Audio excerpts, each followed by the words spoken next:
হরে কৃষ্ণ, তোমরা রামকৃষ্ণ মিশন যাও? হ্যাঁ, নিশ্চয়ই যাবে। আজকে তোমাদেরকে একটা নতুন রামকৃষ্ণ মিশনের সন্ধান দেব। এটা ঠিক রামকৃষ্ণ মিশনের আদলে তৈরি। তোমরা তো অনেক গেছো বেলুর রামকৃষ্ণ মিশনে, এবার যাও আমতা ফতেপুরের খড়িয়প আশ্রমে।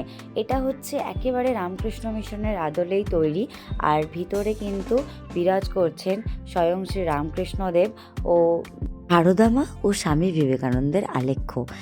মন্দিরের ভিতরের কারুকার্য ছিল অসাধারণ, দেখার মতো। মন্দিরের ভিতরে ভিডিও অ্যালাউ নেই, তাই কোনো রকম ফটোগ্রাফি বা ভিডিওগ্রাফি করা যায়নি, কিন্তু বাইরে থেকে তোমরা যেরকম সুন্দর দেখতে পাচ্ছ, ভিতরটা তার থেকেও অনেকটা বেশি সুন্দর। এবার তোমাদেরকে মন্দিরের ভিতরের মূর্তিটাও কিন্তু দেখাবো। সামনের দিকে একটি বড় পুকুর আর চারিপাশে বাগান, তার মাঝখানে রয়েছে এই সুন্দর মন্দিরটি। আর মন্দিরের ভিতরের এই যে মূর্তিটা দেখো, আমি ভিতর থেকে তো ক্যাপচার করতে পারিনি, বাইরে থেকে যতটা পেরেছি আমি ক্যাপচার করে সেটা শেয়ার করছি।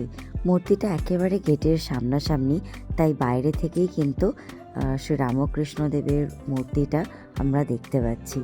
আমার ভিডিও কেমন লাগলো জানাতে ভুলো না। এখনো পর্যন্ত কে কে এই জায়গায় গেছো সেটাও কিন্তু কমেন্ট করে জানিও।